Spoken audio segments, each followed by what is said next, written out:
Hi dear student, आप सबका फिर से एक न्यू वीडियो में स्वागत है। और न्यू वीडियो के साथ साथ न्यू पुस्तक यानी कि न्यू बुक जो आप लोग को मिला होगा सरकारी में, वो न्यू बुक को ही हम लोग पढ़ने वाले हैं। जिसमें फर्स्ट चैप्टर ही आपको क्या दिख रहा है, तो फसल उत्पादन एवं प्रबंधन। आपके स्कूल में बट गया होगा, अगर नहीं भी बटा है तो कोई बात नहीं, यहाँ से आप लोग पढ़ सकते हैं। और आपको बता दें कि ये पुस्तक जो एनसीईआरटी का पुस्तक है, इसका हम लोग इस पुस्तक को लाइन बाय लाइन हम लोग पढ़ेंगे और जहाँ भी इम्पोर्टेंट क्वेश्चन, ऑब्जेक्टिव क्वेश्चन बनेंगे वहाँ हम लोग उसको भी आंसर करते चलेंगे। और इसका जो सबसे लास्ट में है अभ्यास का क्वेश्चन, ये अभ्यास का क्वेश्चन भी हम लोग करेंगे बच्चों, लेकिन लास्ट में जब चैप्टर ख़त्म हो जाएगा तो एक उसके लिए अलग से सेपरेट वीडियो बनाएंगे, ठीक है ना। तो आप लोग इस वीडियो में बने रहिएगा। आप बताइएगा कि आवाज़ की क्वालिटी कैसा है और वीडियो का क्वालिटी कैसा है। तो हम लोग इसको बिना देर किए हुए हम लोग क्या करते हैं, शुरू करते हैं। तो चलिए फर्स्ट क्वेश्चन, जबकि पुराने वाले पुस्तक में आप देखे होंगे कि फर्स्ट चैप्टर क्या था, तो था दहन और ज्वाला था, यानी चीज़ों का जलना। लेकिन इसमें क्या है, फसल उत्पादन एवं प्रबंधन, ये फर्स्ट चैप्टर है इसका। तो अच्छा बात है कि जो अपडेट किया गया है पुस्तक, उसमें कृषि को प्राथमिकता दिया गया है बच्चों। अगर आपको वीडियो स्लो लग रहा होगा ना, तो आप क्या एक काम कर सकते हैं कि आप वीडियो को 1.5 गुना के स्पीड से या तो फिर 2 गुना के स्पीड से देख सकते हैं, जितना में आप समझने में सक्षम होंगे। उससे कोई इशू नहीं है हमें, और वीडियो भी जल्द समाप्त हो जाएगा आपका, ठीक है। तो ये पहला चैप्टर का नाम क्या है, फसल उत्पादन एवं प्रबंधन। इसमें जो मुख्य रूप से हम लोग को पढ़ना है वो फसल के बारे में। किसके बारे में, फसल के बारे में। तो यहाँ देख रहे हैं कि 3 गो क्या है, 3 पॉइंट, एक तो फसल है, दूसरा उत्पादन है और तीसरा क्या, प्रबंधन है। तो ये सब रिलेटेड किससे है, तो फसल से ही रिलेटेड है। यानी फसल किसको कहेंगे, तो आप लोग देखे होंगे खेत में हरे भरे गेहूं का पौधा या धान का पौधा या मकई का पौधा या फिर सरसों का पौधा, तो वही क्या कहलाता है, फसल कहलाता है बच्चों, ठीक है ना। और उसका उत्पादन का मतलब क्या है कि वो कितना क्या हुआ, उपज हुआ, उसका कितना उपज हुआ, मतलब कितना पैदावार हुआ। उसके बाद प्रबंधन है, तो प्रबंधन के मतलब होता है कि अगर फसल है तो फसल का उपज हो गया तो उसको रखना है ना सही ढंग से, यानी स्टोर करना है ना। तो वो स्टोर करने की क्रिया को हम लोग क्या कहते हैं, प्रबंधन कहते हैं। कि उसका सही से देखभाल और रख रखाव को ही प्रबंधन कहते हैं। तो चलिए यहाँ चैप्टर को हम लोग शुरू करते हैं। यहाँ कह रहा है क्या कि ग्रीष्म अवकाश में पहेली और बोझो अपने चाचा के घर गए। उनके चाचा एक किसान हैं, ठीक है। मेरे भी चाचा किसान हैं, आपके भी होंगे किसान शायद, ठीक है ना। कह रहा है एक दिन उन्होंने खेत में कुछ औजार देखे, जैसे कि खुरपी, दराती, बेलचा, हल इत्यादि, ये सब, ठीक है ना। तुम तो देखो यहाँ, ये कौन है, ये है कौन, ये है पहेली। और ये कौन है, ये है बूझो। ये दोनों आपस में क्या है, भाई बहन है, ठीक है ना। क्योंकि अपने चाचा के घर गए हैं सब, ठीक। और भी कब, ये गए हैं ग्रीष्मावकाश, यानी कहने का मतलब ये जो शब्द है ग्रीष्मावकाश, इसमें 2 शब्द से मिलकर बना हुआ है। एक तो ग्रीष्म, दूसरा अवकाश। तो ग्रीष्म का मतलब होता है गर्मी और अवकाश का मतलब होता है छुट्टी, यानी गर्मी की छुट्टी में अपने चाचा के घर गए हैं। तो वहाँ देखे क्या, ये सब अनेक प्रकार के औजार देखे हैं जो कि खेती बाड़ी में काम आता है। तो ये तो हो गया बात इसका। अब इसमें सबसे जो गजब बेचती है भाई साहब, देखिए इसको गौर से देखिए, बूझो को। ये बूझो जो है ना, किताब वाले भी इसको गजब बनाए हैं, मतलब कार्टून बना दिए ना। कम से कम यार ठीक से फिगर भी बनाना चाहिए था समय दे करके, जैसे पहेली को बनाए हैं। तो लड़कों के साथ हमेशा ही क्या होता है, दुर्व्यवहार होता है, जैसा कि यहाँ दिख रहा है। तो ये ऐसे ही बोल रहे हैं मजाक के लिए करा है कि इसमें अगर आपको राइटिंग छोटा दिख रहा होगा तो हम लोग बड़ा भी कर सकते हैं, ठीक ना। अगर इतना में ठीक दिख रहा है तो फिर बताइएगा। अब ये बूझो कि माथा में सवाल आया कि मैं जानना चाहता हूँ कि हम इन औजारों का उपयोग कहाँ और कैसे करेंगे। जो भी यहाँ औजार बताया गया, खुरपी, दराती, बेलचा, हल इत्यादि, तो ये सब औजार देखा है कौन, तो ये बूझो। इसको लग रहा है कि इसका उपयोग हम कहाँ और कैसे करेंगे। जो नहीं देखता उसको लगता है कि कैसे यूज करेंगे इसका। तो ये सभी जो औजार है, सब औजार का उपयोग कहाँ होगा, तो खेतों में होगा, ठीक है ना। इसका जवाब मिल गया कि कहाँ होगा, तो खेतों में होगा। और सब औजार अलग अलग कामों में उपयोग किए जाते हैं। जैसे खुरपी है तो ये खर पतवार यानी कि घास वगैरह को हटाने के लिए। दराती है तो दराती जैसे कि हम लोग के देहाती भाषा में हसुआ ही बोल सकते हैं उसको, ठीक है ना। यानी कि गाय के लिए चारा अगर लाना है तो हसुआ का काम हो जाएगा, या तो हाथों से गेहूं का फसल या धान का फसल काटने में भी काम आता है। बेलचा है तो मिट्टी को कोड़ने या मिट्टी को उठाने में भी काम आता है। हल है तो मिट्टी को जोतने यानी खेत को जोतने में काम आता है। तो ये सब यहाँ पर इसका क्या है, कार्य है, ये सब औजार का। जो किसान घर से होंगे उसको ये सब पता भी होगा, ठीक है ना। तो ये सब समझिए तो हम लोग के ऊपर ही मतलब कि भली भांति इसको हम लोग समझ सकते हैं आसानी से। अब जो करा है यहाँ से शुरू हो रहा है, तो सुनिएगा गौर से। करा आप पढ़ चुके हैं कि सभी सजीवों को भोजन की आवश्यकता होती है। जो भी सजीव है जिसमें जान है, जो अपना दैनिक क्रियाक्रम करते हैं, उसको क्या होता है, भोजन करने की आवश्यकता होती है। बिल्कुल। करा पौधे अपना भोजन स्वयं बना सकते हैं। तो बिल्कुल ये बात हम लोग क्लास 7 में पढ़े हुए हैं कि पौधे अपना भोजन स्वयं बनाते हैं। क्या आपको याद है कि हरे पौधे अपना भोजन पर किस प्रकार संश्लेषित करते हैं? कह रहा है कि हरे पौधे जो अपना भोजन किस प्रकार ग्रहण करते हैं या संश्लेषित करते हैं, उसी को करें ग्रहण करना, ठीक है ना। तो किस प्रकार करते हैं, तो आपको याद होगा कि जो हरे पौधे हैं अपना भोजन किस प्रकार ग्रहण करते थे, तो उसके पत्तियों में होता है क्या, हरे वर्णक होते हैं, जैसे हम लोग क्लोरोफिल भी कहते हैं। उसी के सहायता से क्या होता है, मतलब कि वो एक प्रकार से वो पत्तियों का हरा रंग देने में भी सहायक करता है। उसके बाद जो पौधे होते हैं वो सूर्य के प्रकाश से क्या करते हैं, प्रकाश संश्लेषण, ये प्रकाश संश्लेषण के द्वारा ही वो अपना भोजन क्या करते हैं, ग्रहण करते हैं, संश्लेषित करते हैं। तो एक भाषा में लोग बोल सकते हैं कि पौधे अपना भोजन किस प्रकार संश्लेषित करते हैं, तो कह सकते हैं प्रकाश संश्लेषण के द्वारा हरे पौधे अपना भोजन ग्रहण करते हैं या फिर संश्लेषित करते हैं। अब आया करा कि मनुष्य सहित सभी जंतु भोजन बनाने में असमर्थ है। असमर्थ का मतलब समझ रहे हैं कि वो सक्षम नहीं है बनाने में। तो कई विद्यार्थियों के मन में आ रहा होगा, नहीं कैसे सक्षम है, हमारे घर में तो मम्मी खाना बना देती है, हमारे घर में तो दीदी खाना बना देती है। लेकिन नहीं बाबू, वो खाना को बनाती नहीं है, वो खाना सिर्फ और सिर्फ क्या करती है, बनी हुई खाना को पकाते हैं।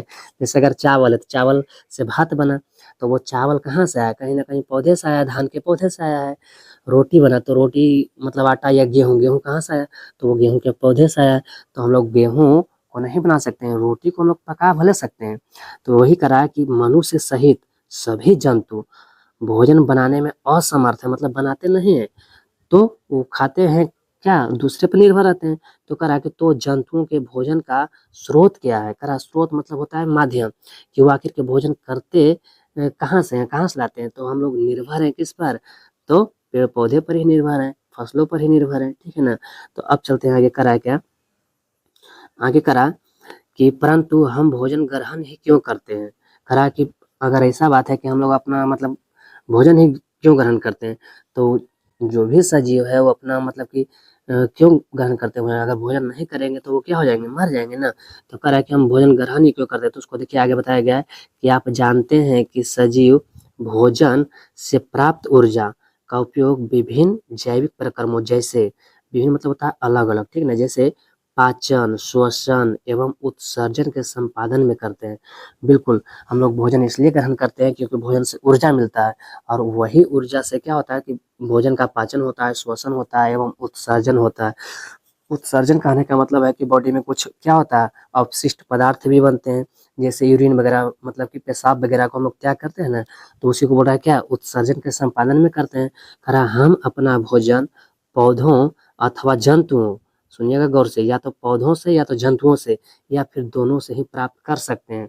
बिल्कुल, अगर जो शाकाहारी होंगे वो सिर्फ और सिर्फ पौधों के द्वारा ही क्या अपना भोजन, मतलब पौधों के द्वारा उत्पन्न हुआ भोजन ही ग्रहण करते हैं। लेकिन जो शाकाहारी और मांसाहारी दोनों होंगे वो क्या करते हैं, जंतुओं के द्वारा भी उत्पन्न होता है भोजन। जैसे अगर मांस खा रहे हैं, अंडा खा रहे हैं, मुर्गी खा रहे हैं, सब क्या है, या तो फिर जंतुओं के द्वारा दूध भी हो गया, तो जंतुओं के द्वारा ही उत्पन्न हो रहा है, ठीक है ना, गाय का दूध, भैंस का दूध, ये सब।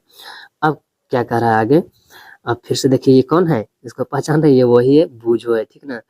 तो हाँ, गजब है भाई साहब, इसका इसका भाव तो देखिए गौर से, बूझो का भाव एकदम लग रहा है कि कैसा लग रहा है, लग रहा है कि 2 चींटी चढ़ गया है इसके ऊपर, ठीक है ना। तो ठीक है, इसके माथा में आ रहा है क्वेश्चन, क्या आ रहा है, करें क्योंकि हम सभी को भोजन की आवश्यकता होती है, अतः हम अपने देश के इतने अधिक लोगों को भोजन किस प्रकार उपलब्ध करा सकते हैं। करा कि हम सभी को अगर भोजन की जरूरत पड़ती है, तो करा हम इतने बड़े देश में रहते हैं, इतने लोगों को भोजन किस प्रकार उपलब्ध करा सकते हैं। तो भाई कृषि से, अगर खेती बाड़ी करेंगे तभी ना होगा, नहीं तो फिर कैसे होगा। तो चलिए अब इसको देखते हैं यहाँ से। करा कि अब देखिए इसके मन में भी आया है एक सवाल, किसके मन में, तो ये है पहेली। करा कि क्या करा कि भोजन का बड़े स्तर पर उत्पादन करना आवश्यक है, वही मतलब खेती बाड़ी करना है, तभी तो इतनी बड़ी जनसंख्या को हम लोग खिला सकते हैं, ठीक ना। तो अब यहाँ करा लिखा हुआ क्या आगे, कि एक विशाल जनसंख्या को भोजन प्रदान करने के लिए प्रदान करने के लिए मतलब होता है क्या, भोजन देने के लिए, नहीं कि उनको हम लोग कैसे उपलब्ध करा सकते हैं। करा इसका नियमित उत्पादन, उचित प्रबंधन एवं वितरण आवश्यक है।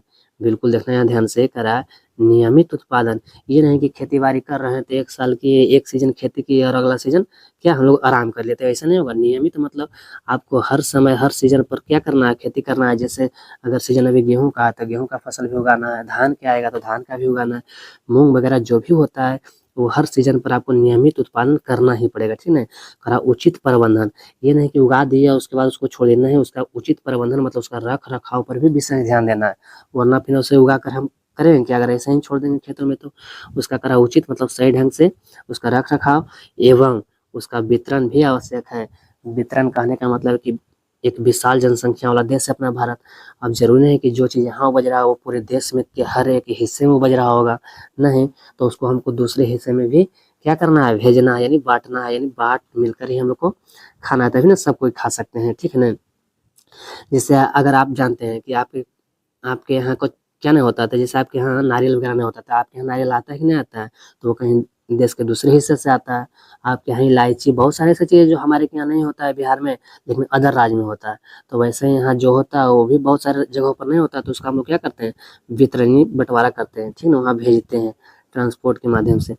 अब जो यहाँ से शुरू होता है, क्या करा है कि कृषि पद्धतियाँ, कृषि कहने का मतलब क्या, वही खेती बाड़ी करना कृषि कहलाता है। पद्धतियाँ मतलब होता है कि सिस्टम करने का, क्या सिस्टम है, ठीक ना। तो कोई भी काम सिस्टमेटिक तरीके से होता है, उसी को हम लोग पद्धतियाँ बोल रहे हैं, ठीक। अब करा सुनिएगा, यहाँ पर एक पीला सा बॉक्स है, बहुत इंपॉर्टेंट है। करा है कि लगभग 10,000 ईसा पूर्व तक मनुष्य घुमंतु थे। घुमंतु कहने का मतलब है कि वो कहीं भी एक जगह पर स्थिर नहीं था, ठीक ना। आज यहाँ सांझ हो गया तो यहीं रात में क्या हो जाएगा बिहार, फिर कल सुबह से चलना प्रारंभ करेंगे, शुरू कर देंगे, और जहाँ भी शाम होगा वहीं क्या उनका हो जाएगा, फिर मतलब ठहरने का, वो वहीं रात भर रहेंगे या फिर सुबह वहाँ से चल पड़ेंगे फिर से। तो वही घुमंतु थे, वे एक स्थान से दूसरे स्थान तक भोजन एवं आवास की खोज में समूह में विचरण करते रहते थे। बिल्कुल, उनको शुरुआत में क्या था कि रहने के लिए जगह वगैरह नहीं था, वो भोजन यहीं कहीं दर-दर भटक-भटक कर करते थे कुछ भी, ठीक ना। तो वो कहीं स्थिर से नहीं रहते थे, उसका कारण था कि आवास नहीं था। आज घर वगैरह है तो ना, खेती वगैरह है तो ना, कि नहीं भाई ये मेरा घर है, ये मेरा खेत है, छोड़ के कहाँ जाएँगे। तो आज हम लोग क्या हो गए हैं, अस्थायी हो गए हैं। लेकिन पहले अस्थायी नहीं थे, अस्थायी थे, मतलब घुमंतु थे, यहाँ-वहाँ। करा समूह में विचरण करते थे, समूह मतलब एक ग्रुप में, ठीक है, ग्रुप में ही चलते थे। 50 के ग्रुप में, 100 के ग्रुप में, से 150 के ग्रुप में, ठीक है। करा वे कच्चे फल और सब्जियाँ खाते थे, मतलब वो लोग जो पहले थे वो क्या खाते थे, कच्चे फल और सब्जियाँ खाते थे। उन्होंने भोजन के लिए जंतुओं का शिकार करना प्रारंभ किया। उसके बाद करा कि मतलब कि जंतुओं का भी शिकार करना, जंतुओं को मार कर भी खाने लगे शुरुआत में, ठीक है ना। लोग आज भी खाते हैं, आज भी खा रहे हैं, ठीक है, मांस मछली खा रहे हो, क्या जंतु ही तो है। तो वो कुछ और था, पहले कच्चे वगैरह भी खा जाते थे। कहा कालांतर में खेती कर चावल, गेहूँ एवं अन्य खाद्य फसलें, मतलब खाने वालों फसलों को उत्पादित कर सके, और इस प्रकार कृषि का आरंभ हुआ। यहाँ पर देखिए एक वर्ड है कालांतर में। कालांतर कहने का मतलब है कि काल अवंतर, काल का मतलब होता है समय, अवंतर मतलब बदलाव, ठीक है, मीन कि समय बदलता गया, समय दिन प्रतिदिन बदलता गया, और धीरे-धीरे क्या करने लगे लोग जो घुमंतु थे वो अस्थायी हो गए और खेती वगैरह करना चालू कर दिए। जब खेती वगैरह करना चालू कर दिए तो वो खेत छोड़कर अब जा नहीं सकते हैं, ठीक है, तो इसलिए अस्थायी हो गए, और इस प्रकार से कृषि का क्या हो गया, शुरुआत हो गया। अब आगे बढ़ते हैं, आगे क्या करा, तो देखिए करा कि जब एक ही किस्म के पौधे, देखिएगा इंपॉर्टेंट क्वेश्चन है जो जिसका हेडिंग था शुरुआत में कि मतलब फसल उत्पादन एवं क्या है प्रबंधन, तो फसल का परिभाषा यहाँ से आपको मिल जाएगा। तो देखिए यहाँ पर क्या है लिखा करा कि जब एक ही किस्म के पौधे किसी स्थान पर बड़े पैमाने पर उगाए जाते हैं तो इसे फसल कहते हैं। इसे क्या कहते हैं, फसल। तो इसे अपने भाषा में दे सकते हैं कि जब भूमि के एक ही हिस्से में, चाहे भूमि के बड़े हिस्से पर एक ही प्रकार के या एक ही किस्म के पौधे उगाए जाते हैं तो उसे फसल कहते हैं, ठीक है। तो ध्यान में रखिएगा परिभाषा भी, फसल किसे कहेंगे। चाहे ऐसे ही बोल सकता है क्वेश्चन कि जब एक ही किस्म के या एक ही प्रकार के पौधे किसी स्थान पर बड़े स्तर पर, बड़े स्तर या पैमाने पर उगाए जाते हैं तो खाली सन कहते हैं, क्या कहते हैं, तो उसको हम क्या कहेंगे, फसल कहते हैं। तो यहाँ पर एक क्वेश्चन अच्छा सा है क्वेश्चन, तो इसको याद रखिएगा, ठीक है। अब करा उदाहरण के लिए करा गेहूं की फसल का अर्थ है कि खेत में उगाए जाने वाले सभी पौधे गेहूं के हैं, ठीक ना। हाल ही में आप देखे होंगे कि गेहूं का फसल का क्या हुआ है, कटाई वगैरह हुआ है, तो आप लोग देखते होंगे कि गेहूं का फसल क्या खेतों खेत खाली क्या है, गेहूं गेहूं ही नजर आता है, ठीक ना। करा आप जानते ही हैं कि फसलें विभिन्न प्रकार की होती है। हाँ, विभिन्न मतलब अलग अलग प्रकार की होती है, फसल अलग अलग प्रकार की होती है, ये सब कोई जानता है। करा जानते हैं कि विभिन्न प्रकार के की होती है। करा जैसे कि अन्न, सब्जियां एवं फल, जिस मौसम में यह पौधे उगाए जाते हैं उसके आधार पर हम फसलों का वर्गीकरण कर सकते हैं। तो यहाँ से देखिए करा कि फसलों का वर्गीकरण भी हम लोग कर सकते हैं। वर्गीकरण कहने का मतलब है कि फसलों का बंटवारा कर सकते हैं, वो भी किसके आधार पर, तो यहाँ पर लिखा गया है कि मौसम के आधार पर, ठीक है, किसके आधार पर, मौसम के आधार पर। करा भारत एक विशाल देश है, बिल्कुल इसमें कोई शक की बात नहीं है। भारत एक विशाल देश है, मतलब बहुत बड़ा देश है। यहाँ ताप, आर्द्रता और वर्षा जैसी जलवायवीय परिस्थितियां एक क्षेत्र से दूसरे क्षेत्र में भिन्न है। करा यानी कि भारत एक बड़ा देश है। आज जरूरी नहीं, बड़ा तो है, तो बड़ा होने के कारण क्या होता है कि हम कहीं कहीं क्या है, ताप यानी कि गर्मी ज्यादा है, कहीं आर्द्रता मतलब होता है कि वायुमंडल में क्या नमी होता है, यानी कि जलवाष्प की मात्रा होता है, ठीक है, उसको आर्द्रता बोलते हैं। और वर्षा ऐसी जलवायवीय परिस्थितियां, मतलब कि यहाँ सिचुएशन हर क्षेत्र में सेम नहीं होता है। कहीं कहीं अधिक गर्मी पड़ रहा है सेम ही टाइम में, आप कहीं कहीं अगर देखते हैं तो भारत में पूरे कहीं कहीं क्या होता है, ठंडा ही पड़ता रहता है, कहीं बारिश भी हो रहा है। तो वही करा कि एक क्षेत्र से दूसरे क्षेत्र में भिन्न है क्या, तो क्या तो वही मौसम अलग अलग होता है। कराता देश के विभिन्न भागों में विविध प्रकार आगे क्या करा, विविध प्रकार, यहाँ पर देखते हैं विविध प्रकार की फसलें उगाई जाती है। तो बिल्कुल इतना बड़ा देश है तो क्या है कि फसल थोड़ा ना सब उगता है, नहीं, अलग अलग प्रकार की फसल उगाई जाती है। तो वही करा विविध प्रकार की फसलें उगाई जाती है। तो देखिएगा यहाँ गौर से करा विविध प्रकार की फसलें उगाई जाती है। करा इस विविधता के बावजूद, करा इस विविधता मतलब अलग अलग होने के बाद भी मोटे तौर पर फसलों को दो वर्गों में बांटा जा सकता है, ठीक है ना। कितने वर्गों में, दो वर्गों में बांटा जा सकता है। जबकि पिछले पुराने पुस्तक जो था उसमें तीन वर्गों में बांटा गया था, जिसमें देखिए इसमें बताया गया खरीफ फसल एक रबी फसल है, ठीक है। लेकिन पिछला में एक और था जायद फसल था, उसके बारे में बता देंगे किसको कहते हैं जायद फसल। अब करा कि यहाँ पर ठीक नहीं, पुस्तक अपडेट है तो कुछ ना कुछ चेंजिंग तो रहेगा ही। करा दो वर्गों में बांटा जा सकता है। तो करा जिसमें पहला क्या है, देखिएगा गौर से, पहला क्या है तो खरीफ फसल है, क्या है खरीफ फसल। और दूसरा क्या है, तो दूसरा है रबी फसल। दूसरा क्या है, रबी फसल। यहाँ आपको दिख रहा होगा, ये है रबी फसल। तो चलिए हम लोग देखते हैं क्या खरीफ फसल, ये क्वेश्चन यहाँ से बढ़िया बन जाता है। करा खरीफ फसल, तो खरीफ फसल करा वह फसल जिन्हें वर्षा ऋतु में बोया जाता है खरीफ फसल कहलाती है। तो खरीफ फसल का परिभाषा में उतना जान नहीं है, सिंपल सा परिभाषा आप याद रख सकते हैं, एक दो बार सुनिए आपको बिल्कुल अच्छा से याद रहेगा, ठीक है ना। करा वह फसल जिन्हें वर्षा ऋतु में बोया जाता है उसे खरीफ फसल कहते हैं या कहलाती है। करा भारत में वर्षा ऋतु सामान्यतः, मतलब जनरली जो वर्षा ऋतु का शुरुआत होता है वो करा जून से सितंबर तक होती है, जून से सितंबर तक होती है। और इसका एग्जाम्पल क्या है, यानी खरीफ फसल का जो एग्जाम्पल, यही इंपॉर्टेंट है, आपसे यही पूछेगा, ठीक है। करा धान, पहला क्या है धान, मक्का, सोयाबीन, मूंगफली या कपास, क्या है इत्यादि खरीफ फसलें हैं ये सब, ठीक है। तो इसमें जो आपको नहीं याद रहेगा वही से क्वेश्चन बनता है, तो याद रखिएगा इसमें कम से कम क्या है कि कपास, सोयाबीन, ये सब मक्का, ये सब क्या है खरीफ फसल, यानी कि ये सब बरसात के दिनों में ही ज्यादा उगाया जाता है। ये सब ऐसा फसल है जो पानी अधिक खोजता है, ठीक है। तो आप लोग याद रखिएगा कि धान, मक्का, सोयाबीन, मूंगफली, कपास। आप 3-4 बार इसको रिपीट कीजिए, आपको बढ़िया से याद हो जाएगा, याद भी रहेगा। धान, मक्का, सोयाबीन, मूंगफली और कपास, इसको याद रखिएगा। ये कौन सी फसलें हैं, तब खरीफ फसलें हैं। खरीफ फसल की परिभाषा उतना इंपॉर्टेंट नहीं जितना इसका एग्जाम्पल इंपॉर्टेंट, ठीक है, तो याद रखिएगा। अब अगला क्या है, तो अगला है रबी फसल। अगला क्या है, रबी फसल। तो रबी फसल का परिभाषा भी देखते हैं। परिकरा कि शीत ऋतु अक्टूबर से मार्च तक, ठीक है, शीत ऋतु यानी कि ठंडे का दिन या ठंडे का मौसम। करा शीत ऋतु में उगाई जाने वाली फसलें रबी फसलें कहलाती है। इसका ये परिभाषा क्या है, इजी है। करा इसका एग्जाम्पल क्या है, तो गेहूं, चना, मटर, सरसों तथा अलसी रबी फसल के उदाहरण है। तो आपको फसल ही जो फसल है उसका एग्जाम्पल रखना ही सबसे मतलब कि अच्छा बात हो सकता है, जहाँ से क्वेश्चन बन सकता है। ठीक है, आपसे सीधे पूछ देगा कि बताइए निम्न में से कौन सा खरीफ फसल है, चाहे निम्न में से कौन सा रबी फसल है। अगर रबी फसल पूछेगा तो उसमें धान, मक्का, सोयाबीन 3 गो रहेगा क्या खरीफ फसल का एग्जाम्पल, और एक रहेगा क्या चना, चाहे अलसी, तीसी, कुछ भी रह सकता है। ये क्या हो जाएगा रबी फसल। तो इस प्रकार से आपको एकदम बढ़िया से क्या करना है, इसका एग्जाम्पल को याद रखना है ताकि क्वेश्चन बन सके। डायरेक्ट पूछ सकता है कि कपास कौन सी फसलें हैं, ठीक है, तो आपको बताना है कि कपास क्या है खरीफ फसल है। वैसे ही पूछ सकता है कि क्या अलसी, ये बात याद रखिएगा, ठीक है। गेहूं, चना, मटर याद रहेगा, सरसों याद रहेगा, अलसी, खरा अलसी कौन सा है तो रबी फसल का उदाहरण, ठीक है। तो इसको याद रखिएगा, यहाँ से क्वेश्चन बनता है अभी भी आए तो यहाँ से इंपॉर्टेंट क्वेश्चन बन सकता है ऑब्जेक्टिव वाला, ठीक। अब कह रहा है कि आगे कि इसके अलावा ये जो हम लोग आगे ऊपर पढ़े करा उदाहरण है करा, इसके अलावा कई स्थानों पर दालें और सब्जियां ग्रीष्म में उगाई जाती है।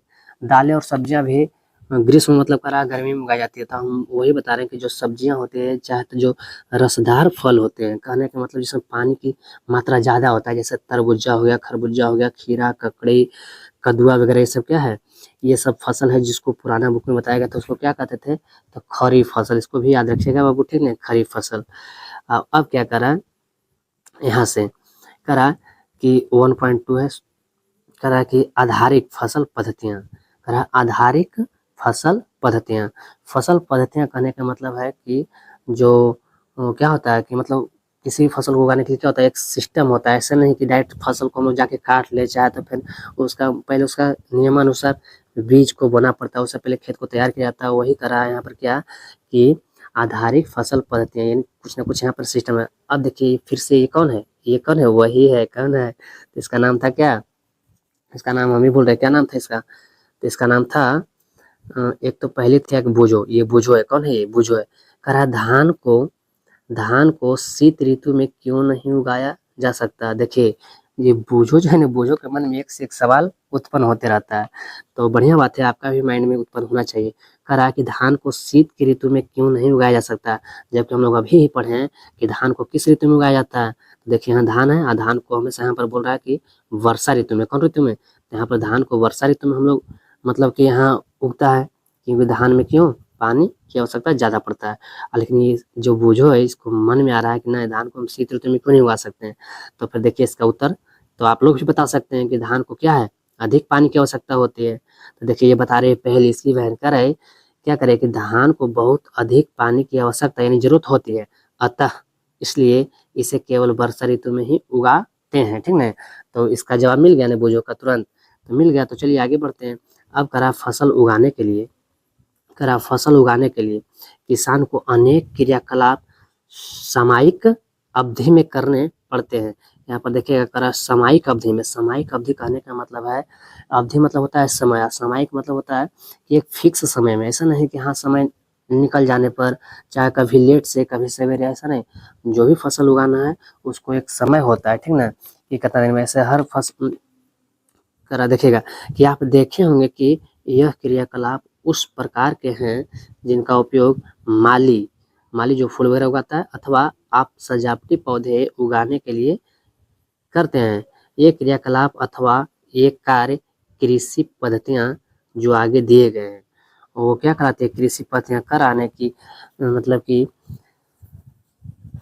माली अथवा आप सजावटी पौधे यानी कि फूल वगैरह जो भी हम उगाते हैं, तो उगाने से पहले क्या होता है कि उसका डायरेक्ट ऐसे नहीं खेतों में रोप देते हैं। उसके लिए हम लोग को क्या करना पड़ता है, खेत को तैयार करना पड़ता है। मतलब यहाँ पर इतना ही समझिएगा सिंपल कि कृषि पद्धतियाँ, तो कृषि मतलब तो हो गया फसल या खेती बाड़ी करना, आप पद्धतियाँ मतलब होता है सिस्टम, मतलब कोई भी चीज़ को अगर उगाते हैं तो उसको एक सिस्टमेटिक तरीके से ही उसको हम लोग बोते हैं, फिर वो बड़ा होता है, फिर उसको कुछ समय के बाद हम लोग क्या करते हैं वो तैयार होता है तो उसको काट उसके बाद रख रखाव जो भी क्रिया होता है करते हैं। तो वही देखिए आगे करा यहाँ ऊपर से अब चलते हैं हम लोग। देखिए ये इसी को हम लोग क्या बोल रहे हैं कृषि पद्धति बोल रहे हैं, ठीक है। ये जो 7 पॉइंट आपको दिख रहा है 1 2 3 करके, यही क्या है कृषि पद्धति है। तो इसमें जो सबसे पहला नंबर पर आता है तो देखिएगा इसको कृषि पद्धति में सबसे पहला नंबर पर क्या है, करा मिट्टी तैयार करना। दूसरा क्या है तो दूसरा है बुआई, क्या है बुआई का मतलब होता है क्या कि बीजों को बोना, ठीक है। तीसरा क्या है खाद उर्वरक खाद एवं उर्वरक। खाद एवं क्या है? उर्वरक। यानी कि यहाँ पर दो बातें हैं, एक तो खाद है, दूसरा क्या है? उर्वरक है। तो ये दोनों को हम लोग अच्छे से पढ़ेंगे, ये इंपॉर्टेंट भी बन जाता है कि खाद क्या है, उर्वरक क्या है, ठीक है। चौथा क्या है? बोल रहा है सिंचाई है। क्या है? सिंचाई है। और उसके बाद क्या है? खर पतवार से सुरक्षा। खर और पतवार। खर पतवार यानी कहने का मतलब है कि जो भी फसल है, वो फसल के अलावा जो भी मतलब कि फालतू के घास वगैरह उग जाते हैं, उसी को हम लोग खर और पतवार कहते हैं, ठीक है। और उसके बाद क्या है? तो कटाई है। उसके बाद क्या है? कटाई है। यानी कि जब फसल हम लोग रोपे हैं तो उसका कटाई भी करना है ना। और उसके बाद फिर सबसे लास्ट जो होता है वो क्या होता है? भंडारण। मेन तो यही है, जब घर आ जाता है तभी समझिए किसान को सुकून मिलता है, ठीक है। चैन की राहत लेते हैं, ठीक। उसके बाद करा, ये सब हम लोग को बारी बारी से बारीकी से पढ़ना है। जैसे पहला पॉइंट है मिट्टी तैयार करना, तो इसके बारे में यहाँ से हम लोग पढ़ते हैं 1.3 में, ठीक है ना। मिट्टी तैयार करना, तो आप लोग देखिएगा, बढ़िया से सुनिएगा। करा कि फसल उगाने से पहले मिट्टी तैयार करना प्रथम चरण है, ठीक है। तो आप लोग को क्वेश्चन ऐसे भी बन सकता है, जबकि क्वेश्चन में उतना जानना है कि कृषि के लिए प्रथम चरण या फर्स्ट स्टेज या फर्स्ट स्टेप क्या होता है, तो क्या होता है? मिट्टी को तैयार करना होता है। करा मिट्टी को पलटना तथा इसे पोला बनाना कृषि का अत्यंत महत्वपूर्ण कार्य है। यानी कि मिट्टी को पलटना और इसे पोला बनाना, पोला मतलब भुरभुरा कर सकते हैं, या मिट्टी को सॉफ्ट बनाना, ठीक है। तो करा कृषि का अत्यंत महत्वपूर्ण कार्य है। इससे जड़ें भूमि में गहराई तक जा सकती है। पोली मिट्टी में गहराई में धंसी जड़ें भी सरलता से श्वसन कर सकती है। तो मिट्टी को पोली या मिट्टी को उलट पुलट को क्यों किया जाता है, चाहे मिट्टी का तैयार करना क्यों जरूरी है? तो क्योंकि फसल जो होता है, फसल का जो बीज होता है, वो मिट्टी में अच्छे से गहराई तक जा सके और अपना जड़ को फैला सके, ठीक है। करा पोली मिट्टी में गहराई में धंसी जड़ें भी सरलता से श्वसन कर सकती है, और अगर गहराई तक जाएगी तो वो श्वसन भी बढ़िया से कर सकती है। कौन? फसल। करा पोली मिट्टी किस प्रकार पौधों की जड़ों को सरलता से शोषण करने में सहायक है? किस प्रकार सहायक है, तो आगे देखिए पता चलेगा। करा पोली मिट्टी। करा जो पोली मिट्टी है, मिट्टी में रहने वाले केचुआ और सूक्ष्म जीवों की वृद्धि करने में सहायता करती है। इतना ही नहीं, पौधों को तो मतलब मजबूती देती ही है कि मतलब जड़ अंदर तक जाता है, उसको शोषण करने में भी क्या होता है? सहायक करता है। उसके बाद करा है कि जो पोली मिट्टी है, तो उसमें रहने वाले बहुत सारे जीव भी रहते हैं मिट्टी में। करा केचुआ सूक्ष्म जीवों की वृद्धि करने में सहायता करती है, मतलब सूक्ष्म जीवों की संख्या भी बढ़ता है। और केचुआ जैसे आप लोग जानते होंगे कि केचुआ को किसानों का मित्र भी कहते हैं। तो यहाँ से क्वेश्चन तो ये पहले बन गया कि केचुआ जो है क्या है? वो किसानों का मित्र है। क्यों है? तो वो मिट्टी को भुरभुरा बनाता है, और मिट्टी में जो भी कमी होता है ना पोषकता, तो उसका भरपाई भी करता है, ठीक। इसलिए किसानों का मित्र कहलाता है। अब आगे क्या करा है तो देखिएगा, तो ये आगे करा है क्या कि वृद्धि करता है, ठीक है। करा है जीव किसानों के मित्र हैं। जीव क्या है? किसानों के मित्र हैं। वही ने बताया अभी, केचुआ को किसानों का मित्र कहते हैं, ठीक, याद रखिएगा। करा क्योंकि यह मिट्टी को और पलट कर पोला करते हैं। वो जो होते हैं ना, मिट्टी को और ही क्या करते हैं? पोला करते हैं, भुरभुरा बनाते हैं, तथा ह्यूमस बनाते हैं। एक और नया बताया करा, ह्यूमस भी बनाते हैं। कौन? तो वो सूक्ष्म जीव या तो फिर जीव। करा परंतु सूक्ष्म जीव, यहाँ पर एक और बात है कि सूक्ष्म जीव को हम लोग देख नहीं सकते हैं। केचुआ को तो देख सकते हैं, क्योंकि जीव तो है वो भी छोटा, लेकिन वो बहुत छोटा होता है जिसको हम लोग आंखों से नहीं देख सकते। उसको देखने के लिए एक स्पेशल मशीन लाया जाता है, जिसको हम लोग क्या बोलते हैं? माइक्रोस्कोप या सूक्ष्मदर्शी भी बोलते हैं। तो यहाँ से ये भी क्वेश्चन बन जाता है कि सूक्ष्म जीवों को हम लोग खुली आंखों से देख सकते हैं, हाँ या ना? तो ना। उसको कैसे देखेंगे? तो एक स्पेशल मशीन आता है जिसको हम लोग इंग्लिश में माइक्रोस्कोप बोलते हैं, और हिंदी में क्या बोलते हैं? उसको हिंदी में बोलते हैं सूक्ष्मदर्शी, ठीक है ना। तो अब हम लोग देखते हैं क्या इसमें कहाँ गया, करा है कि पोला करना क्यों जरूरी है। तो पोला करना क्यों जरूरी है इसके बारे में हम लोग आगे देखते हैं। आप पिछली कक्षाओं में पढ़ चुके हैं कि मिट्टी में खनिज, जल, वायु तथा कुछ सजीव होते हैं। बिल्कुल, मिट्टी में ये सभी क्या होते हैं? विद्यमान होते हैं, मतलब वहाँ पर ही वे रहते हैं, उनकी आवास है, तो वहाँ रहेंगे ना। पिछली कक्षा में पढ़ चुके हैं कि मिट्टी में खनिज, जल, वायु तथा कुछ सजीव होते हैं। इसके अतिरिक्त मतलब ये सब के अलावा मृत पौधे एवं जंतु भी मिट्टी में पाए जाते हैं, पाए जाने वाले जीव हैं। करा मृत पौधे मतलब कि मरा हुआ पौधा एवं जंतु भी मिट्टी में पाए जाने वाले क्या है, जीवों द्वारा अपघटित होते हैं। क्या होते हैं? अपघटित। अपघटित करने का मतलब है कि वो क्या होते हैं, सड़ते और गलते हैं। ठीक है, करा इस प्रक्रम में मृत जीवों में पाए जाने वाले पोषक मिट्टी में नियुक्त होते हैं। नियुक्त होते हैं मतलब मिट्टी में मिल जाते हैं। क्या हो जाते हैं? मिट्टी में मिल जाते हैं। मृत जीवों में पाए जाने वाले पोषक, जैसे कोई जीव अगर मृत है, मरा हुआ, तो उसमें कुछ ना कुछ पोषक पदार्थ है, वो कहाँ होते हैं? तो मिट्टी में मिल जाते हैं। यह पोषक पौधों द्वारा अवशोषित किए जाते हैं और वही जो पोषक तत्व है, जो फायदेमंद चीज है, वो फिर पौधों के द्वारा अवशोषित यानी खींच लिए जाते हैं। ठीक है, तो ये सब पॉइंट बिल्कुल क्लियर होना चाहिए आप लोगों को। ठीक है, तो अब चलते हैं क्या करा आगे। करा कि क्योंकि ऊपरी परत के कुछ सेंटीमीटर, जो मिट्टी का ऊपरी परत होता है ना, उसके कुछ सेंटीमीटर की मिट्टी ही पौधों की वृद्धि में सहायक होते हैं। बिल्कुल बाबू, अगर खेत में अगर है क्या मिट्टी, तो खेत के मतलब कि बहुत अंदर तक की मिट्टी मजबूत नहीं होता है, चाहे फसलों के लिए उपयोगी नहीं होता है। वो खेत का कुछ ही सेंटीमीटर की गहराई तक की मिट्टी में क्या होता है कि मतलब कि फसलों के उपज के लिए उसमें फायदेमंद चीज होता है। ठीक है, करा इससे उलटने पलटने, करा उसे उलटने पलटने, किसी मिट्टी को उलटने पलटने और पोला करने से पोषक पदार्थ ऊपर आ जाता है। अगर हम लोग बिना जोते हुए अगर फसल को लगा देते हैं तो फसल देखिएगा कि वो उतना मजबूत नहीं होगा। क्यों? क्योंकि तत्व जो है, पोषक पदार्थ जो है, वो मिट्टी में अंदर ही दबे रह जाते हैं। उलटने पलटने से क्या होते हैं? मिल जाते हैं और अंदर के बाहर आ जाते हैं। ठीक है, करा और पौधे इन पोषक पदार्थों का उपयोग कर सकते हैं। अगर नीचे से ऊपर आ गया तो फिर उसका कर सकता है आसानी से। अतः मिट्टी को उलटना पलटना एवं पोला करना फसल उगाने के लिए अत्यंत महत्वपूर्ण कार्य है। कभी कभी क्वेश्चन ऐसे ही बन सकता है, एक सिंपल सा, कि मिट्टी को उलटना पुलटना एवं पोला करना क्या कहलाता है? तो आप हेडिंग में ही पढ़े थे कि मिट्टी को उलटना पुलटना क्या कहलाता है। तो मिट्टी को तैयार करना ही क्या कहलाता है, इसको हम लोग बोल सकते हैं जुताई करना। ये सब होता है किस क्रिया से? जुताई की क्रिया से होता है। ठीक है, तो आप लोगों को ऐसे भी हो सकता है कि मिट्टी को उलटना पुलटना और पोला करना क्या कहलाता है, तो उसको हम लोग जोताई कहते हैं देहात में। ठीक है, कि खेत जोताई हो रहा है। तो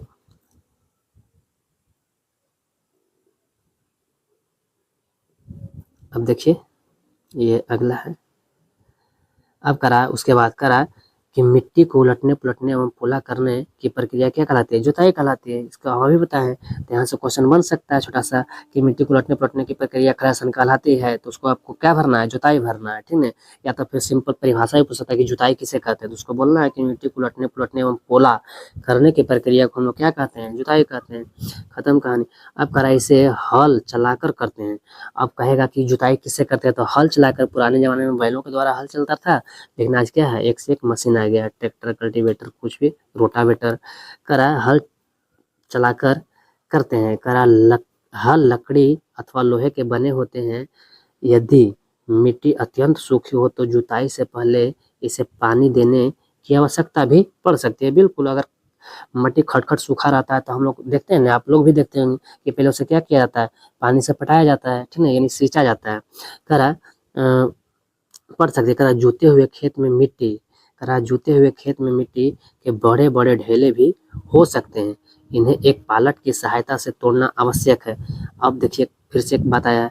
करा अगर खेत को जुतैया हो गया, अगर खेत जोता गया तो उसमें से बड़े बड़े क्या निकल सकते हैं? बड़े बड़े ढेले निकल सकते हैं। तो करा बड़े बड़े ढेले भी हो सकते हैं। इन्हें एक पालट की पाटल क्या है? पाटल। ठीक है, करा इसे एक पाटल, हम लोग इसको देहात में बोलते हैं क्या? चौकी। क्या बोलते हैं? चौकी। लकड़ी का होता है मजबूत। ठीक है, और उस पर एक आदमी या दो आदमी चढ़ जाते हैं। ठीक है, और उसे ढेला क्या होता है? फूट जाता है। तो आपको भी पता होगा। करा पाटल की सहायता से तोड़ना आवश्यक है। ठीक है, अगर खेत में बड़े बड़े ढेले आ गए हैं तो उसको क्या करते हैं? फिर पाटल की सहायता से उसको तोड़ते हैं, यानी चौकी की सहायता। करा है बुआई एवं सिंचाई। बुआई मतलब बीज को रोपना और सिंचाई मतलब उसको पानी देना। करा बुआई एवं सिंचाई के लिए खेत को समतल करना आवश्यक है। समतल मतलब प्लेन, चिकन भी करना जरूरी है। इसलिए देखते हैं हम लोग, अब जो ट्रैक्टर आया उसमें आराम से एक बार क्या होता है? जोता भी जाता है और पीछे से चिकन भी हो जाता है। तो दिन प्रतिदिन क्या होता है कि एक से एक क्या है? टेक्नोलॉजी आ रहा है। ठीक है, आजकल ट्रेंडिंग पर चल रहा है टेक्नोलॉजिया। ठीक है, इससे हम ध्यान दीजिएगा। कह रहा है कि यह कार्य पाटल द्वारा किया जाता है। पाटल मतलब समझ रहे हैं ना बाबू, पाटल मतलब वही एक लकड़ी का बना होता है इस आकार के, ठीक है। आयताकार मतलब ये बड़ी मजबूत होता है। उस पर एक यहाँ रहता है लगाने वाला, ट्रैक्टर में यहाँ लगा दो, यहाँ लगा दो, उस पर ट्रैक्टर से कनेक्ट कर दो, इस पर 2 आदमी बैठ जाओ। उससे भी मट्टी का ढेला फुटी था, उसको हम लोग देहात में चौकी बोलते हैं, आपको पता होगा। क्या कि आप भी किसान घर से होंगे, ऐसा नहीं, क्योंकि पूरे भारत में 50 से 70% लोग कोचे कृषि पर ही आधारित है। और उसमें भी अगर बिहार से हैं, बिहार से ही तो हैं, तो बिहार में तो और 80 से लगभग 80% लोग क्या है, खेती बाड़ी पर ही निर्भर करते हैं, ठीक है। तो आप लोग जानते भी होंगे ये सब। आपके क्षेत्र में अलग कुछ बोला जा सकता है, लेकिन हमारे क्षेत्र में क्या बोलते हैं, चौकी उसको बोलते हैं, ढेला फोड़ने वाले को। करा कभी कभी जुताई से पहले खाद दी जाती है, ठीक है। गजब सुन के लग रहा है ना कि जुताई से पहले क्या दी जाती है, खाद। तो खाद हम लोग बोल रहे हैं किसको, जो खच्चिया से गनौरा फेंकाता है ना, उसी को खाद बोल रहे हैं किताबी भाषा में, ठीक है। और जो बोरा में आता है यूरिया, डीएपी या पोटास वगैरह, उसको हम लोग बोलते हैं उर्वरक किताबी भाषा में। और वही भाषा भी मतलब वही सही है, ठीक है, उर्वरक। आज को हम लोग बोलते हैं खाद, जो घरों से खच्चे खच्चे फेंकाता है। अब आया करा है क्या कि इससे जुताई के समय खाद मिट्टी में भली भांति मतलब होता है अच्छी तरह से मिल जाती है। कह रहा है बुआई से पहले खेत में पानी दिया जाता है, मतलब कि किसी भी बीज को बोने से पहले खेत में पानी दिया जाता है, ताकि खेत में क्या रहे, नमी रहे, तभी तो बीज अंकुरित होकर क्या होगा, वो बढ़ेगा। कह रहा है कृषि औजार, तो औजार मतलब समझ रहे हैं, खेती बाड़ी में काम आने वाले सामान। बहुत सारे औजार होते हैं खेती बाड़ी में, सभी औजारों का अलग अलग काम होता है। तो देखिए यहाँ पॉइंट है क्या, कृषि औजार। करा अच्छी उपज के लिए बुआई से पहले मिट्टी को भुरभुरा करना आवश्यक है, ठीक है। यानी कि खेत को जुताई करवाना बिल्कुल आवश्यक है। करा यह कार्य अनेक औजारों से किया जाता है, अनेक मतलब एक से अधिक औजारों से किया जा सकता है। करा जैसे कि बैल, कुदाली एवं कल्टीवेटर इस कार्य में उपयोग किए जाने वाले प्रमुख औजार हैं। तो देखिए मिट्टी को हम लोग जब जुताई करते हैं यानी भुरभुरा बनाते हैं, तो उसके लिए 3 महत्वपूर्ण औजार बताएंगे। एक तो हल, जिसको आप लोग भली भांति जानते हैं। कुदाली हम लोग के एरिया में नहीं चलता है, ठीक है। कुदाली एक अलग प्रकार की मशीन ही है जिससे मिट्टी का कल्टीवेटर ये चलता है, ठीक। तो देखिए अब इसका हम लोग बारी बारी से देखेंगे क्या। देखिए ये हल है, ये क्या है, ये फिगर आपको दिख रहा होगा, ये हल है, 2 बैलों की मदद से खींचा जा रहा है। और ये क्या है, किसान है। ये किसान है जो कौन है, उनके चचा हैं, किनके, तो पहले के ठीक ना, कोई भी हो सकते हैं। तो यहाँ लिखा हुआ है हल, तो ये पहले चलता था, ठीक ना हल। तो आइए इसके बारे में हम लोग पढ़ते हैं थोड़ा सा। यहाँ देखिए राइटिंग वगैरह वीडियो वगैरह सब ठीक दिख रहा है तो कमेंट भी करिएगा कि हाँ अच्छा दिख रहा है, नहीं भी दिख रहा अच्छा तो कमेंट करिएगा, उसको हम सुधारने का प्रयास करेंगे। करा हल पहला पॉइंट है। करा प्राचीन काल से मतलब पुराने समय से, काल मतलब समय होता है, प्राचीन मतलब पुराना होता है। करा प्राचीन काल से ही हल का उपयोग जुताई, खाद या उर्वरक मिलाने, खर पतवार निकालने एवं मिट्टी खुरचने के लिए किया जाता रहा है। अच्छी बात है, ये बिल्कुल सही है। करा यह औजार लकड़ी का बना होता है। जो हल होता है वो क्या चीज का बना होता है, लकड़ी का बना होता है, जिसे 2 बैलों की जोड़ी यानी कि 2 बैल सॉरी करा जिसे बैलों की जोड़ी यानी कि जोड़ी मतलब क्या होता है, 2 बैलों की सहायता से अथवा अन्य पशुओं और भी अन्य पशु के कुछ हो सकते हैं, तो करा घोड़े या ऊँट। अगर आपके एरिया में ऊँट है या घोड़े है तो घोड़ों के द्वारा भी हल को हम लोग खींच सकते हैं, लेकिन हम लोग के एरिया में क्या होता है, ज़्यादातर बैल से ही होता है। कभी कभी भैंस के बच्चा भैंसा से भी खिंचवा देते हैं लोग, ठीक है, देखे होंगे आप लोग, भैंस के बच्चा भैंसा। करा कि ऊँट की सहायता से भी खींचा जाता है, ठीक है। जहाँ जौन मतलब कि पशु ज़्यादा है उससे खींच सकते हैं, कोई इसमें इशू नहीं। करा इसमें लोहे की मजबूत तिकोनी पत्ती होती है जिसे फाल कहते हैं। तो समझिएगा कि ये हल के ही पार्ट है क्या, फाल। कह रहा है कि इसमें लोहे की मजबूत तिकोनी पत्ती होती है जिसे फाल कहते हैं। याद रखिए फाल कहाँ, तो देखिए यहाँ पर आप लोग को दिखा देते हैं। ये देखिए यहाँ जैसे है ना, हाँ ये हल है क्या, ये हल है। तो इसमें ये देखिए ये तिकोनी पत्ती यहाँ पर, ये क्या है, इसको हम लोग फाल बोलते हैं, ये लोहे की पत्ती होती है, ठीक। बाकी ये सब लकड़ी है, ये लकड़ी है, ये हैंडल यहाँ से पकड़ता है किसान, और यहाँ बैलों की कंधों से कनेक्ट होता है, ठीक, जैसा कि दिख रहे हैं आप फिगर में। अब देखिए यहाँ पे कहाँ गया, यहाँ थे हम लोग, कहाँ गया, फाल। कह रहा कि फाल कहते हैं, ठीक। तो ध्यान में रखिएगा कि फाल, जबकि हम लोग देहाती भाषा में बोलते हैं इसको फार भी बोलते हैं कई जगह पर, ठीक। कह रहा कहते हैं, कह रहा हल का मुख्य भाग लंबी लकड़ी का बना होता है। जो हल का मुख्य भाग है वो किस चीज का बना होता है, तो एक लंबी लकड़ी का बना होता है। कह रहा जिसे हल शैफ्ट कहते हैं, जिसे क्या कहते हैं, हल शैफ्ट। तो आप लोग को 1 नंबर के क्वेश्चन में पूछ सकता है इसे कि बताइए कि हल का मुख्य भाग लंबी लकड़ी का बना होता है, खाली स्थान कहते हैं, तो उसको याद रखना है, हल शैफ्ट कहते हैं। क्या कहते हैं, हल शैफ्ट कहते हैं। क्वेश्चन बन सकता है, यहाँ से भी बन सकता है कि लोहे की मजबूत तिकोनी पत्ती खाली स्थान कहलाता है, क्या कहलाता है, तो उसे फाल कहते हैं। क्या कहते हैं, फाल। चाहे फाल क्या है तो फिर बताना है कि हल में लगी मजबूत तिकोनी पत्ती, तिकोनी मतलब 3 कोण वाला, ठीक है, तिकोनी पत्ती जिसे हम लोग फाल कहते हैं। तो ये सब क्वेश्चन क्या है, 1 नंबर के क्वेश्चन बन सकते हैं। आप जितना क्वेश्चन बना सकते हैं, एनसीईआरटी के हर एक लाइन से क्वेश्चन बनता है, ठीक है। करा इसके एक सिर पर, किसके एक सिर पर, मतलब ये हल शैफ्ट, ठीक है, जो लंबे सा होता है, सबसे लंबा भाग होता है हल का, ठीक है। करा इसके एक सिरे पर, मतलब एक किनारे पर हैंडल होता है। हैंडल यानी जहाँ पे हम लोग पकड़ते हैं, किसान जो पकड़ते हैं उसको क्या बोलते हैं, हैंडल। तथा दूसरे सिरे पर जोत के डंडे से जुड़ा होता है। फिर यहाँ एक बताया जोत, ठीक है, करा जोत के डंडे से जुड़ा होता है, जिसे बैलों की गर्दन के ऊपर रखा जाता है। एक जोड़ी बैल में एक आदमी इसे सरलता से चला सकता है, ठीक है। तो एक आदमी और एक जोड़ी बैल इसको सरलता से चला सकता है, इसको मतलब इसको हल को। तो देखिए एक जोड़ी बैल है, यानी कि बैलों की संख्या कितना है, 2 है, और आदमी कितना है, 1 है, तो इसको आराम से चला सकता है। जोत जो बोला है तो किसको बोला, देखिए यहाँ पर लिखा गया है जोत, ये इसको बोला जो बैलों के गर्दन पर रखा हुआ है, ठीक। अब फाल देखिए बोला गया किसको, इसको, इसको हैंडल बोला गया है। तो आप लोग देखिएगा ध्यान से, इसको फिगर को देख लीजिए। चलिए देखिए, अब करा कि ये तो हो गया किसके बारे में, हल के बारे में। तो ये हल अब बहुत कम ही जगह पर चलता है, बहुत ही कम ही दिखता है, फिर इसके बारे में पढ़ना है, ठीक है।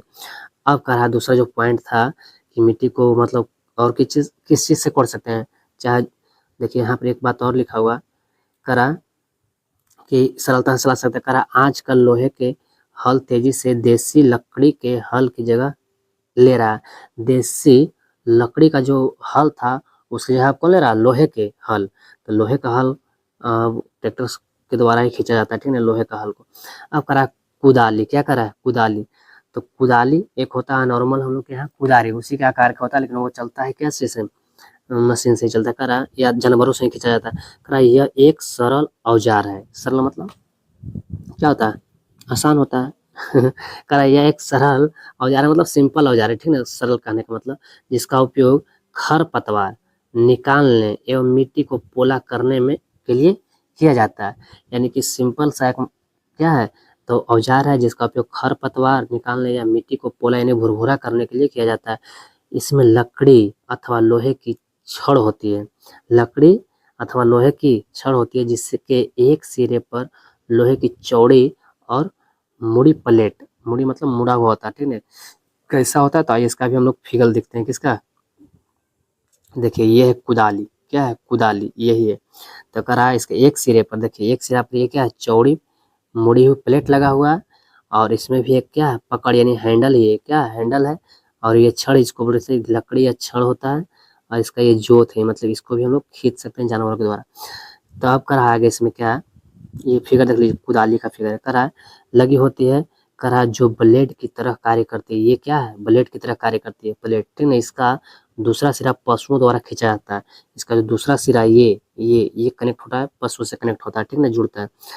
अब करा है, तो ये हो गया कुदाली, हल भी देख लिए, कुदाली भी देख लिए। अब देखेंगे क्या, कल्टीवेटर। ये सब हम देख क्या रहे हैं, ये सब हम देख रहे हैं क्या, कृषि औजार, कृषि औजार है, 3 वो मुख्य रूप से बताया है। इसमें अभी ट्रेंडिंग पर कौन चल रहा है, तो ये चल रहा है अपना भाई साहब, ठीक है ना, ये चल रहा है, यानी कि कल्टीवेटर, क्या है, कल्टीवेटर। तो कल्टीवेटर ये नहीं, ये ट्रैक्टर है, कल्टीवेटर देखिए यहाँ ये है, पिछुअनियम लगा हुआ है, ट्रैक्टर के पिछुअनियम है, ठीक है ना, वही कल्टीवेटर है जिसको हम लोग नौफरवा हर बोलते हैं, क्या बोलते हैं, नौफरवा हर। अब करा सुनिएगा गौर से, अब क्या करा है कि कल्टीवेटर करा है कि आजकल जुताई ट्रैक्टर द्वारा संचालित कल्टीवेटर से की जाती है, मतलब ट्रैक्टर द्वारा खींचा जाता है, यानी ट्रैक्टर के द्वारा ही चलाया जाता है। संचालित मतलब चलाना होता है, ठीक है, संचालित मतलब चलाना होता है, यानी किसके द्वारा चलाया जाता है, कल्टीवेटर को, ट्रैक्टर के द्वारा। करा है कल्टीवेटर, कल्टीवेटर के उपयोग से श्रम और समय, तो श्रम और समय यानी कि टाइम और क्या, मेहनत, श्रम मतलब क्या होता है, मेहनत, यानी कि टाइम भी कम, दोनों की बचत होती है। बचत मतलब कि समय बहुत बचता है और उसमें परिश्रम भी कम करना पड़ता है, ठीक है, वही कह रहा है कि श्रम और समय दोनों की बचत होती है, किससे, कल्टीवेटर से। आया और कड़ाक सना खेत को चीर फाड़ के निकल जाता है, ठीक है। अब करा है, देखिए यहाँ पे लिखा हुआ है कि कल्टीवेटर को ट्रैक्टर द्वारा चलाते हुए एक किसान, ठीक है ना, ये किसान बैठा हुआ है। अब इसके बाद आता है क्या, जब खेत की क्या हो गई, इससे कुड़ाई हो जाएगी यानी जुताई हो जाएगी, इसके बाद आता है 1.4 यानी क्या हो जाएगा अब, तो उससे पहले हाँ ठीक तो है, करा है 1.4। देखिएगा बुआई क्या है, बुआई, बुआई का मतलब बीजों का रोपण होता है, और क्या करा है, बुआई फसल उत्पादन का सबसे महत्वपूर्ण चरण है। बोने से पहले अच्छी गुणवत्ता वाले साफ एवं स्वस्थ बीजों का चयन करना। चयन का मतलब होता है कि अच्छे किस्म का या अच्छे बीजों का चुनाव करना। और उसके बाद क्या यहाँ पर बोल रहा है कि अच्छी गुणवत्ता वाले कहने का मतलब है कि बढ़िया क्वालिटी वाला बीज, ठीक ना, ये नहीं कि लोकल ले लें बीज, झल वगैरह सड़ल वगैरह, तो फिर वो जलमेगा ही नहीं, ठीक ना, वो बढ़िया नहीं होगा। करा स्वस्थ बीज भी नहीं, रोगाहा नहीं होना चाहिए, यानी कि बीझा हुआ छेद वगैरह नहीं होना चाहिए बीजों में, ठीक है। करा कि किसान अधिक उपज देने वाले बीजों को प्राथमिकता देते हैं। प्राथमिकता मतलब कि सबसे पहले उसी को वो रखते हैं फर्स्ट नंबर पर, कि जो बीज अच्छा हो, अच्छी क्वालिटी का हो, भले दाम लग जाए, लेकिन किसान उसी को क्या देते हैं, प्राथमिकता देते हैं कि हमको भाई अच्छा किस्म का लेना है, क्योंकि टाइम उतना ही लगता है, मेहनत उतना ही लगता है। अब करा है बीजों का चयन। बीजों का चयन हम करेंगे कैसे, तो बीजों का चयन करने का कई तरीका है, लेकिन उसमें से हम आपको एक अच्छा तरीका यहाँ पर बताते हैं, जो आप लोग देखे भी होंगे। करा देखिए ये कौन है, पहली है। अरे एक दिन मैंने अपनी माँ को देखा कि माँ चने के कुछ बीज एक बर्तन में रख कर उसमें कुछ पानी डाल रही है, ठीक है ना। कुछ मिनट के बाद, पश्चात मतलब बाद, बीज पानी के ऊपर तैरने लगे। बीज क्या हो गए, पानी के ऊपर तैरने लगे। तो क्या सभी बीज तैरने लगे होंगे, नहीं, कुछ बीज तैरने लगे होंगे। आज जो बीज तैर रहे होंगे ना, वो आपको पता है कि वो खराब होगा या सही होगा, तो वो बिल्कुल खराब होगा, ठीक है। कह रहा है मुझे आश्चर्य हुआ। वो कौन बोल रहे, पहली बोल रहे कि हमको आश्चर्य हुआ। आश्चर्य मतलब कि कह सकते हैं हैरानी वाली बात हो गई ना, आश्चर्य मतलब हैरान होना। हैरान हो गई हुआ कि कुछ बीज पानी के ऊपर क्यों तैरने लगे। ओ भाई साहब, पानी के ऊपर बीज क्यों तैरने लगे, क्योंकि वो बीज क्या थे, वजन में हल्का थे या खोखला थे, यही सब होंगे, तभी ना वो बीज क्या होंगे, खराब होंगे, तभी तो तैर रहे हैं पानी के ऊपर। अब देखिए इसके बाद क्रियाकलाप 1.1 क्रियाकलाप 1.1 इस करा है कि एक बीकर लेकर इसे पानी से आधा भर लीजिए। बीकर मतलब एक छोटा सा बर्तन लेना है, इस प्रकार का होता है कांच का, ठीक है, या तो फिर प्लास्टिक का। इसमें करा आधा क्या कर लीजिए, पानी भर लीजिए। इसमें पानी भरा गया, ठीक।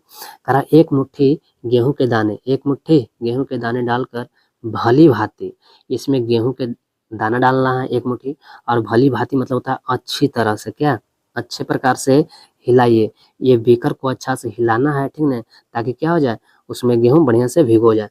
कह रहा है कुछ समय प्रतीक्षा कीजिए। आप कुछ समय तक आपको वेट करना है, ठीक ना, कुछ समय आपको इंतजार करना है। वहां पर ही गेहूं के बीज उसमें डला गया, अब क्या होगा, तो क्या होगा देखिए यहाँ पे बताया गया। कह रहा है क्या कुछ बीज जल के ऊपर तैरने लगते हैं, तो बिल्कुल भाई साहब, अगर बीज में खखरी रहेगा, चाहे कुछ बीज सूखा वगैरह रहेगा, हल्का रहेगा, तो तैरेगा ही तैरेगा। तो कह रहा है तैरने लगते हैं। कह रहा है जो बीज पानी में बैठ जाते हैं वे हल्के हैं या भारी हैं।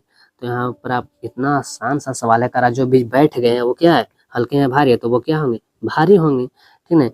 कह रहा है भारी। कह रहा है क्षतिग्रस्त बीज कहने का मतलब है जो बीज डैमेज है, खराब है, ठीक है। क्षतिग्रस्त बीज खोखले हो जाते हैं, और इतना ही नहीं, कह रहा और इस कारण हल्के होते हैं।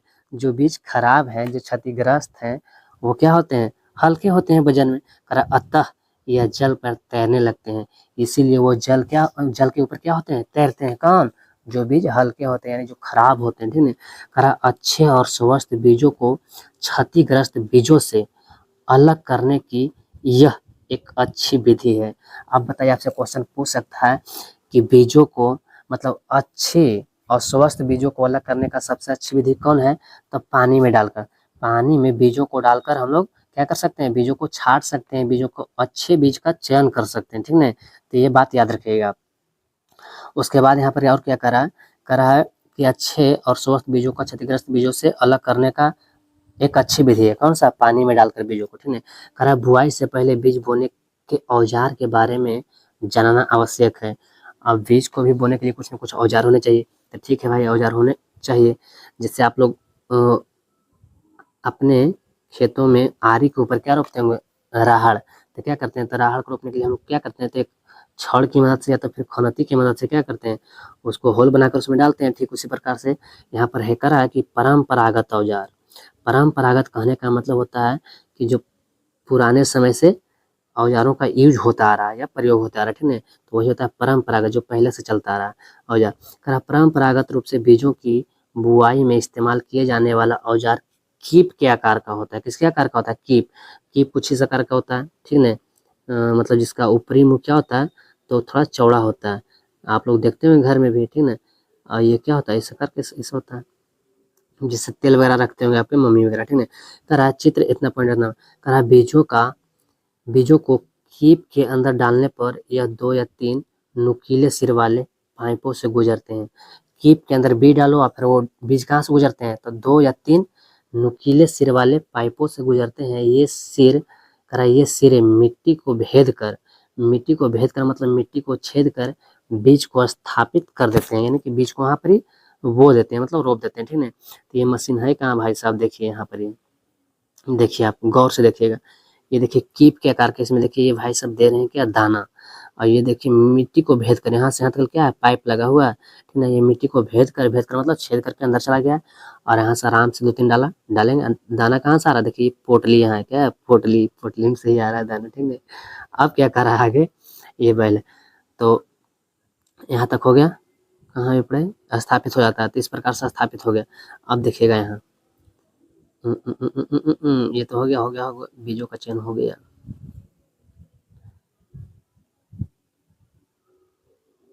चलिए यहाँ के बाद हम लोग चलते हैं कहाँ, यहाँ एक और मशीन है, ये भी बीज बोने वाला है।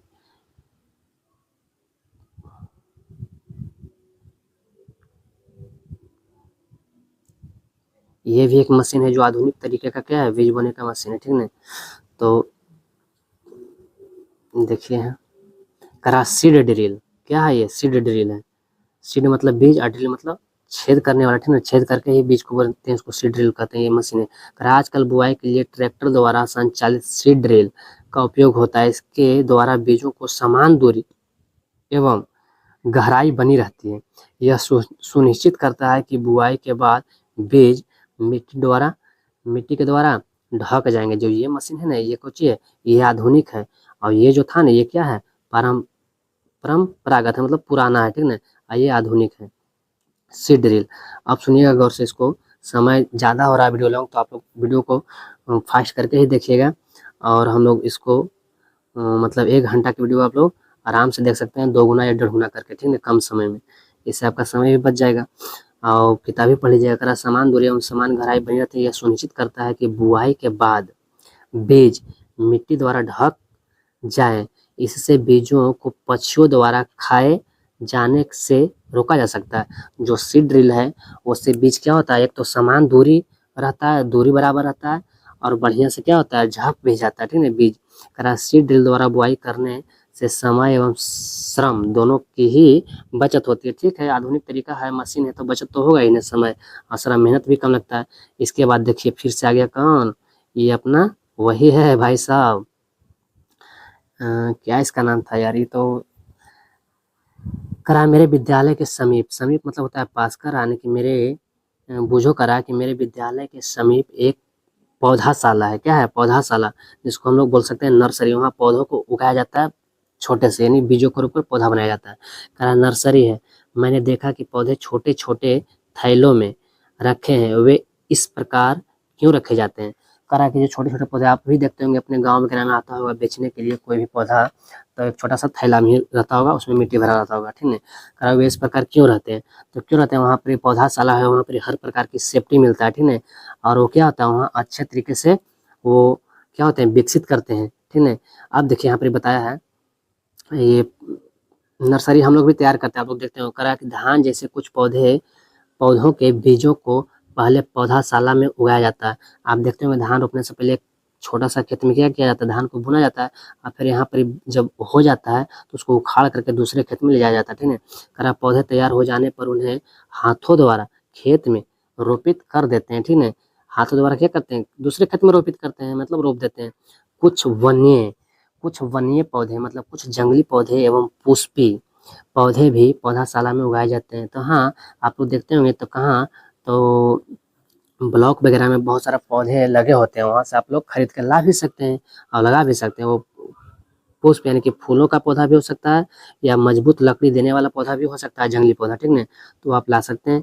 तो अब करा आगे क्या कि पौधों को अत्यधिक घने होने से रोकने के लिए बीजों के बीच उचित दूरी होना अत्यंत महत्वपूर्ण है, ठीक है। अगर ज़्यादा घना रहेगा तो पौधा विकसित नहीं कर पाएगा, ठीक है।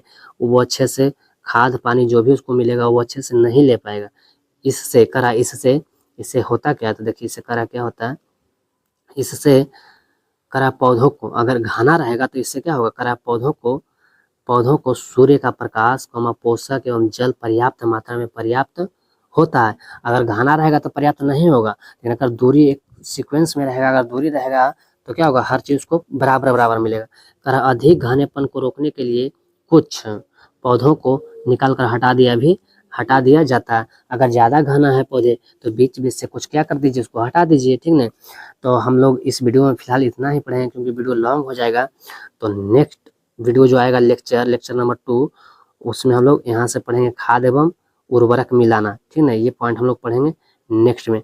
और हम आपको बता दें कि ये पुस्तक जो न्यू है, अपडेटेड पुस्तक है, इसको हम लोग पूरा पढ़ेंगे और हर एक क्वेश्चन को करेंगे। आप बताइएगा कि कैसा लग रहा है पढ़ने में, वीडियो क्वालिटी, ऑडियो क्वालिटी सब कुछ बताइएगा। और आप कौन से मध्य विद्यालय में पढ़ते हैं जरूर से जरूर कमेंट कीजिएगा। तो देखिए इसका ये अभ्यास का क्वेश्चन है, अभ्यास का क्वेश्चन भी हम लोग करेंगे, लेकिन पहले लेक्चर खत्म हो जाने के बाद एक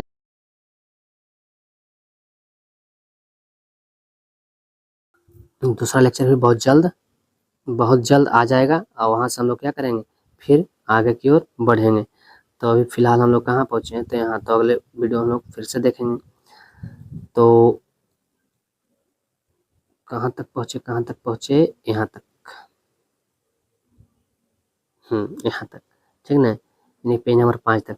तो इस वीडियो में फिलहाल यहीं तक हम लोग रुकते हैं और मिलेंगे फिर नेक्स्ट वीडियो में। तब तक के लिए धन्यवाद।